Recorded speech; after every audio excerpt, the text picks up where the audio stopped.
খালেদা জিয়ার জন্মদিন আজ, তবে এবার অনেক কেক কাটার আয়োজন।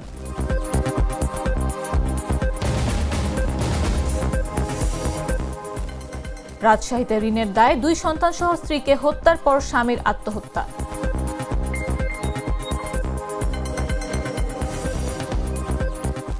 ভারতের পশ্চিমবঙ্গে সড়ক দুর্ঘটনায় নিহত 10, আহত অন্তত 35।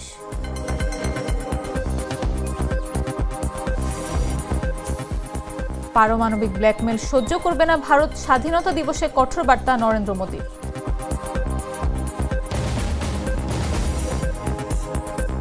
এবং চ্যাম্পিয়ন্স লিগ খেলতে ভুটানের ক্লাবে যোগ দিচ্ছেন আফিদা স্বপ্না।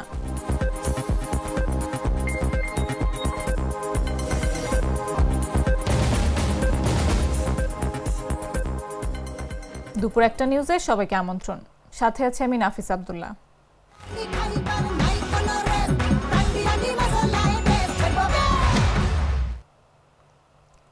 গণঅভ্যুত্থানে হত্যাকাণ্ডের বিচার ও সংস্কার ছাড়া নির্বাচন হলে বাংলাদেশে আবার পুরনো সমস্যাগুলো ফিরে আসবে।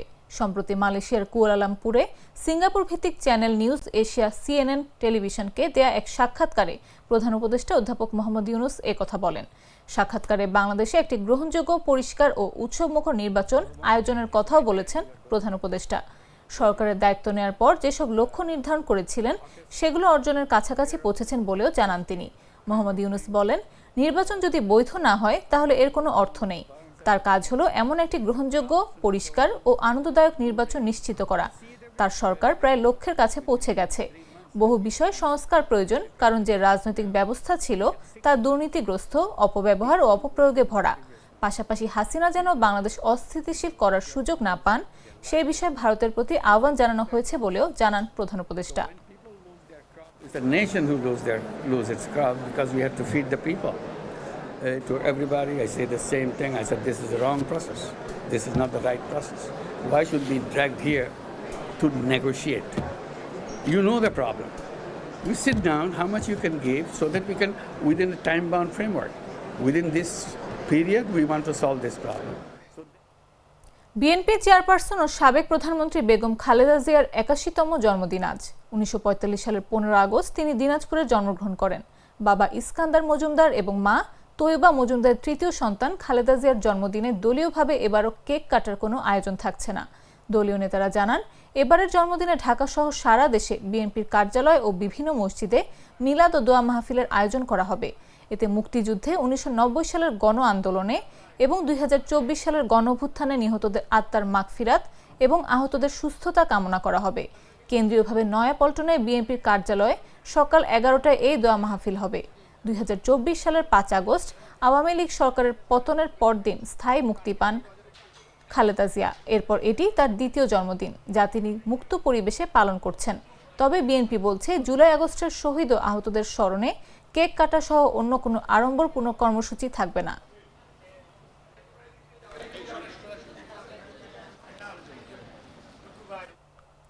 গুলিস্তানের শহীদ আবরার ফাহাদ এভিনিউয়ে আওয়ামী লীগের প্রধান কার্যালয়ের সামনে সকাল থেকে বিরাজ করছে নীরবতা। সামাজিক যোগাযোগ মাধ্যমে শেখ মুজিবুর রহমানের 50তম মৃত্যুবার্ষিকী উপলক্ষে শোক মিছিল পালনের ঘোষণা থাকলেও সেখানে দলের নেতাকর্মীদের উপস্থিতি দেখা যায়নি। এদিকে 15 আগস্টকে ঘিরে যেন কোনো অপ্রীতিকর পরিস্থিতি তৈরি না হয়, সেজন্য সতর্ক অবস্থানে রয়েছে আইন শৃঙ্খলা রক্ষাকারী বাহিনী। ওরা তো অনেক পুরনো একটা দল, ওরা চাইবে ওদের দলটাকে আবার ফিরিয়ে আনতে। ওরা সর্বোচ্চ চেষ্টা করবে, কারণ ওদের অস্তিত্ব নেই এখন। ওরা সর্বোচ্চ চেষ্টা করবে ওদের অস্তিত্বটা ঠিক রাখার জন্য। ওরা এখন চেষ্টা করে যাবে, এটা স্বাভাবিক। তো আমরা আমাদের দিক থেকে যথেষ্ট অ্যালার্ট। আর তাদের উদ্দেশ্যে আমি একটাই বার্তা দিতে চাই যে তারা তো দুদিন পর পর ঘোষণা দেয়, এই করবে সেই করবে, তো ওদেরকে একটাই বার্তা দিতে, দেখা না দিলে বন্ধু কথা কইও। এই বিভক্তি আওয়ামী লীগকে শক্তিশালী করতেছে কিনা এটা ঠিকঠাক বলতে পারতেছি না, বাট আমি যেটা বলবো, বর্তমানে যে আইন উপদেষ্টা আছে, আমাদের এখানে সারা দাঁড়ায় থেকে পাহারা দেওয়া লাগছে। অ্যাজ এ জুলাই যোদ্ধা হিসেবে আমরা বৈষম্যবিরোধী ছাত্র আন্দোলনের সাথে যুক্ত ছিলাম, আমরা আন্দোলন করেছি এই হিসেবে। তো আমাদের দরকার ছিল যারা উপদেষ্টা মণ্ডলী আছে, স্বরাষ্ট্র উপদেষ্টা, তারপর হলো গিয়ে আমাদের যে আইন উপদেষ্টা, তার দরকার ছিল তাদের পর্যাপ্ত আইন শৃঙ্খলা বাহিনীর মাধ্যমে এইখানে পাহারা দেওয়া, যাতে আমাদের এইখানে এসে সারা রাত ধরে কষ্ট করে এখানে পাহারা দেওয়া না লাগে। তো সেই দিক থেকে আমি বলবো তাদের একটা ফল্ট আছে, যে ফল্টের কারণে আজকে আমাদের এখানে সারা রাত ভরে পাহারা দেওয়া লাগছে। শেখ মুজিবুর রহমানের 50তম মৃত্যুবার্ষিকী আজ। 1975 সালের 15 আগস্ট তিনি সপরিবারে হত্যার শিকার হন। আওয়ামী লীগ ক্ষমতায় থাকাকালে দিনটি জাতীয় শোক দিবস হিসেবে পালন করা হতো। তিনি ছাড়াও নিহত হন তার সহধর্মিণী বেগম ফজিলাতুন্নেসা মুজিব, একমাত্র ভাই শেখ আবু নাসের, তার জ্যেষ্ঠ পুত্র শেখ কামাল, শেখ জামাল, শিশুপুত্র শেখ রাসেল, পুত্রবধূ সুলতানা কামাল ও রোজি কামাল, শেখ ফজলুল হক মনি ও তার অন্তঃসত্ত্বা স্ত্রী বেগম আরজু মনি, শেখ মুজিবুর রহমানের ভগ্নিপতি আব্দুর রব শের নিয়াবত, তার ছোট মেয়ে বেবি শের নিয়াবাত, কনিষ্ঠ শিশুপুত্র আরিফ শের নিয়াবাত, নাতি সুকান্ত আবদুল্লাহ বাবু, ভাইয়ের ছেলে শহীদ শের নিয়াবাত, আব্দুল নঈম খান রিন্টু এবং শেখ মুজিবুর রহমানের জীবন রক্ষায় এগিয়ে আসা প্রধান নিরাপত্তা কর্মকর্তা কর্নেল জামিল উদ্দিন আহমেদ। তবে গেল বছর 5 আগস্ট আওয়ামী লীগ সরকারের পতনের পর অন্তর্বর্তী সরকার 15 আগস্টের সাধারণ ছুটি বাতিল করে।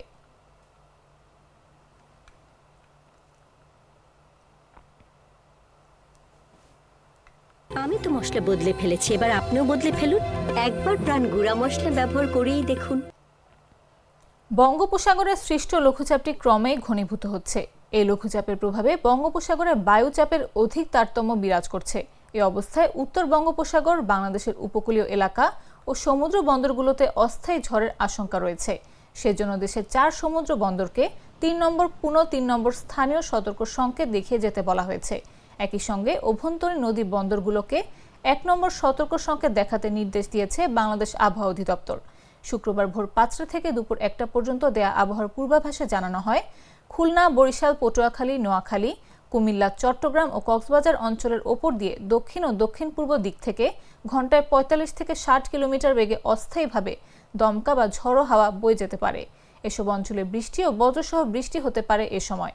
এ অবস্থায় এসব এলাকার নদী বন্দরগুলোকে 1 নম্বর, পুনঃ 1 নম্বর সতর্ক সংকেত দেখাতে বলা হয়েছে।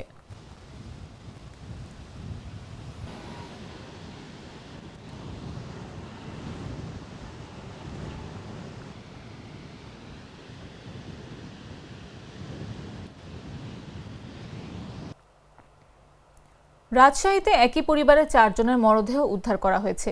পুলিশের প্রাথমিক ধারণা, মিনারুল ইসলাম তার স্ত্রী সন্তানদের মেরে নিজেই আত্মহত্যা করেছেন। এ সময় মিনারুলের মরদেহের পাশ থেকে একটি চিরকুট উদ্ধার করা হয়, যাতে লেখা, আমরা মরে গেলাম ঋণের দায়ে, খাবারের অভাবে।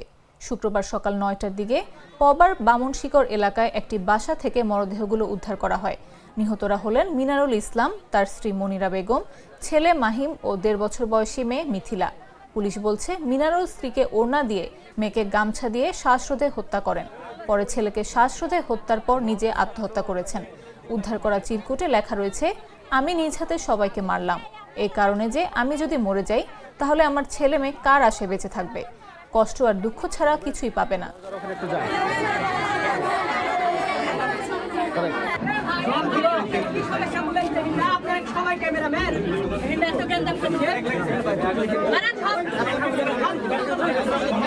ঘটনাস্থলে এসে আমরা দেখি যে উনার এখানে মানে মিনারুল ইসলাম, উনার বয়স আনুমানিক 35-36 হবে।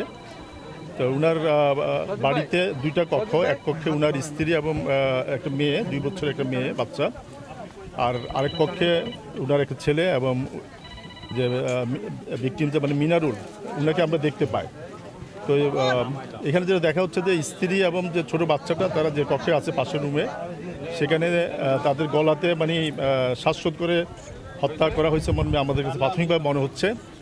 আর পাশের রুমে যেখানে উনি থাকতো, ওখানেও ওই খাটের মধ্যে উনার ছেলেকে আমরা দেখতেছি, সে মৃত অবস্থায় আছে, সেও মানে শ্বাসরোধ করে হত্যার মতো মনে হচ্ছে। এবং ভিকটিম যিনি অর্থাৎ মিনারুল, উনি ফ্যানের মধ্যে ঝুলিয়ে নিচে একটা মানে আছে, চেয়ার আছে, ঝুলিয়ে আত্মহত্যা করছে মনে প্রাথমিকভাবে মনে হচ্ছে। আর কক্ষে একটা চিরকুট পাওয়া গেছে, চিরকুটে উনি ঋণগ্রস্ত এবং আর্থিক অনটন এই কথাগুলো লেখা আছে। তো আমাদের সিআইডির ফরেনসিক টিম এবং পিবিআই জানাবো আন্তর্জাতিক সংবাদ।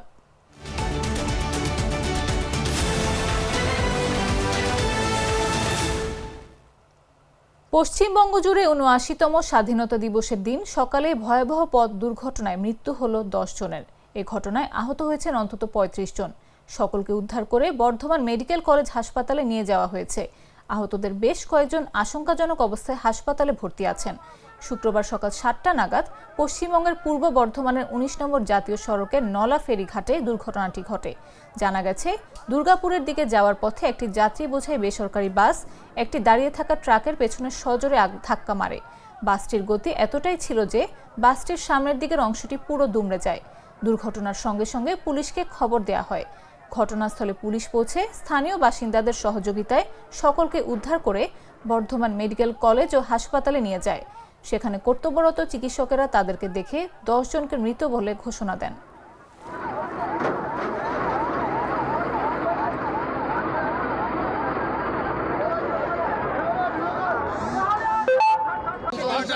মহিলা, তার মধ্যে কোনো বাচ্চা নেই। 6 জন বাচ্চারা ইনজোর্ড আছে, তার মধ্যে একটা বাচ্চার হেড ইনজুরি রয়েছে, বাকিরা মোটামুটি ঠিকই আছে। মেডিকেল কলেজের পক্ষ থেকে পুরো ট্রিটমেন্টের ব্যবস্থা করা হয়েছে। বাকি যারা রয়েছে তাদের টেস্টিং হয়েছে। 10 জন ডেথ হয়ে গিয়েছে। পুলিশ প্রশাসন এবং হসপিটাল থেকে তৎপরতার সঙ্গে কাজ চলছে। এখানে প্রশাসনের সকল সেটআপ এখানে এসছে উদ্ধার কার্য এবং তাদের বাড়ির সঙ্গে যোগাযোগের চেষ্টাও চলছে এবং চিকিৎসা অ্যাক্সিডেন্ট হয়েছে। একটা মিনি বাস টাইপের যে গাড়ি, ওখানে কিছু তীর্থযাত্রী ট্রাভেল করছিলেন, তো তাদের গাড়িটা একটা ট্রাকে ধাক্কা মারাতে অ্যাক্সিডেন্টটা হয়েছে। 10 জন মারা গেছেন। বাসিন্দারা সবাই বিহারের বাসিন্দা। আমরা বিহার অ্যাডমিনিস্ট্রেশনে যোগাযোগ করেছি, ওখান থেকে বাস মালিক এবং আদার্স যারা আছেন তারা আসছে। ভারত কোনোভাবে পারমাণবিক ব্ল্যাকমেল সহ্য করবে না বলে পাকিস্তানের উদ্দেশ্যে কঠোর বার্তা দিলেন ভারতের প্রধানমন্ত্রী নরেন্দ্র মোদী। শুক্রবার স্বাধীনতা দিবসের সকালে জাতির উদ্দেশ্যে দেয়া ভাষণে মোদী বলেন, ভারতের পানি শত্রুর জমি সেচে ব্যবহার হয়েছে, অথচ তাদের ভূমি শুকনা থেকেছে। এখন ভারত ও ভারতীয় কৃষকরা নিজেদের প্রাপ্য পানির অধিকার পাবে। কৃষক ও দেশের কল্যাণে সিন্ধু পানি চুক্তিতে আর সম্মত নয় ভারত বলেও জানান তিনি। এদিকে পাকিস্তানে সেনাবাহিনীর রকেট ফোর্স কমান্ড গঠনের ঘোষণা দিয়েছেন দেশটির প্রধানমন্ত্রী শাহবাজ শরীফ। বৃহস্পতিবার ৭৮তম স্বাধীনতা দিবস উদযাপন অনুষ্ঠানের আগ দিয়ে এমন ঘোষণা দিলেন তিনি।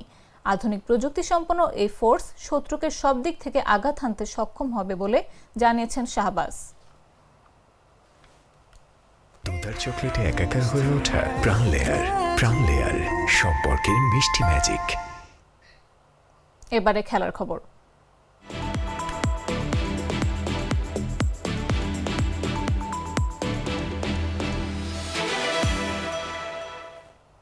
নারী ফুটবলে বাংলাদেশ 2 বারের দক্ষিণ এশিয়ার চ্যাম্পিয়ন। তার চেয়েও বড় কথা, বাংলাদেশ জাতীয় দলের পর অনূর্ধ্ব 20 দলই এশিয়ান কাপে খেলার যোগ্যতা অর্জন করেছে, অথচ বাংলাদেশের কোনো ক্লাব খেলার সুযোগ পায় না এএফসি নারী চ্যাম্পিয়ন্স লিগ। বাংলাদেশের প্রতিনিধি চ্যাম্পিয়ন্স লিগে না থাকলেও থাকে ভুটানের ক্লাব। গত আসরে ভুটানের রয়্যাল থিম্পু কলেজ দলের হয়ে চ্যাম্পিয়ন্স লিগ খেলে এসেছেন ঋতুপর্ণা চাকমা, মারিয়া মান্দা ও মনিকা চাকমা। সাবিনা খাতুন গেলেও তার খেলা হয়নি নিবন্ধন ঝামেলার কারণে।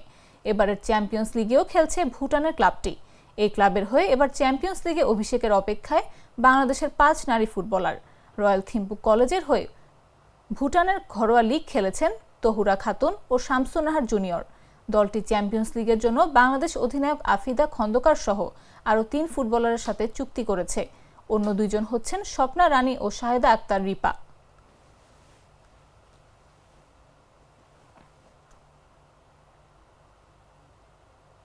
সংবাদ শেষ করার আগে শিরোনামগুলো জানিয়ে দিচ্ছি আরো একবার।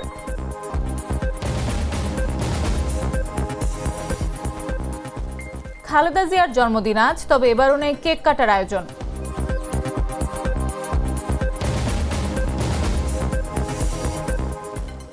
রাজশাহীতে ঋণের দায়ে 2 সন্তান সহ স্ত্রীকে হত্যার পর স্বামীর আত্মহত্যা।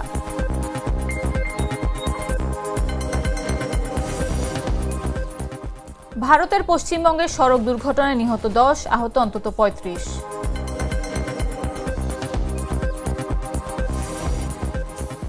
পারমাণবিক ব্ল্যাকমেল সহ্য করবে না ভারত, স্বাধীনতা দিবসে কঠোর বার্তা নরেন্দ্র মোদীর।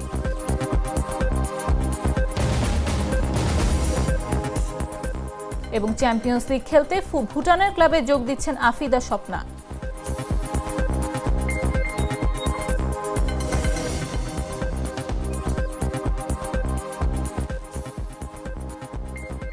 দর্শক, এই ছিল এখনকার মতো।